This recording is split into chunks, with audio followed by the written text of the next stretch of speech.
All right, I understand everybody's kind of falling asleep here, so wake up. Now for the exciting part, numbers. All right.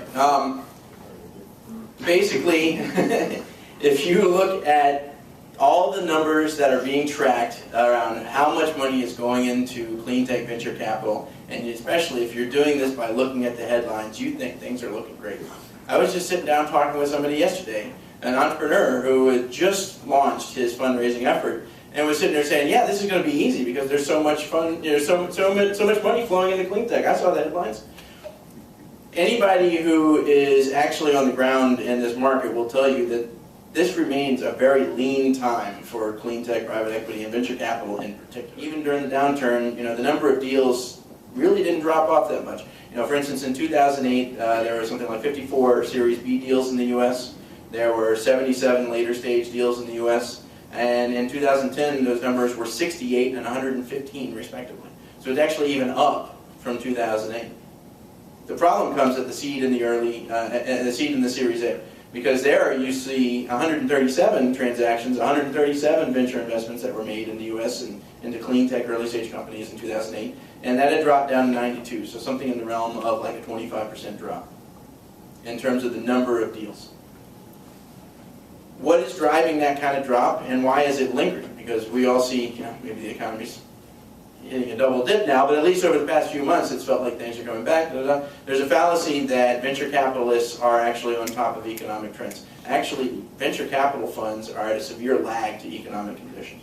And that's because they have to raise money themselves. 2 or 3 years ago, John Doerr stood up on stage at MIT and said, we've figured out how to make money in clean tech, and it is growth stage. Because, we had this experience with flow batteries, and that tells us everything we need to know about green tech. That's really shifted the mindset of a lot of these kinds of investors. They've all got green growth funds now, or at least they've really refocused their efforts on green growth. And what does that mean to them? Well, that means companies that aren't developing technology anymore. To them, that means, and it's a little bit true at the time, and it's especially true by now, they want companies where they already see that the dogs are going to eat the dog food. Sorry to any utility executives in the room, not really meaning to call you a dog, it's just an analogy. But you called everybody else dog food, so that was worse. Maybe that means they're thoroughbreds, right? Yeah, that's a good point. So, you can see where the entire market is sort of shifting. They actually we have this RD&D policy working group for the Energy Efficiency Fund, where we evaluate and then recommend what technologies should receive subsidies under the Energy Efficiency Fund. And that group used to actually have money to support R&D, but doesn't anymore. And it's very much a mentality of you're guilty until proven innocent. And, show me the bacon, show me the data, show me the results. It really has to be vetted through before the utilities will take any risk, because their big concern is these new technologies go out there, customers start using them, and then bad things happen, they're responsible. And there have been a number of these that have just, people are gun shy.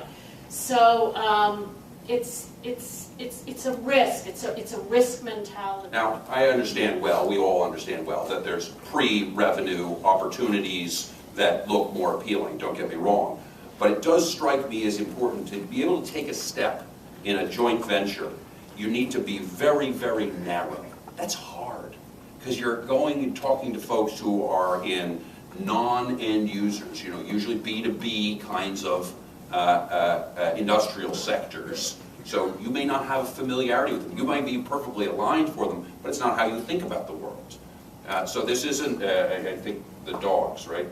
You're not going to the utility companies, much less the end users, the utility customers. You're going to some service or product supplier to somebody who's an aggregator, not in an electric industry sense, but in an industrial process or machinery or technology sense, and trying to figure out some synergy. That's hard to do. So it's not 6 months to do the deal start to finish. It's not 6 months to identify your parties, and it's not 6 months then to negotiate it, because you have an education process with them, because just like you weren't thinking about them, they weren't thinking about you.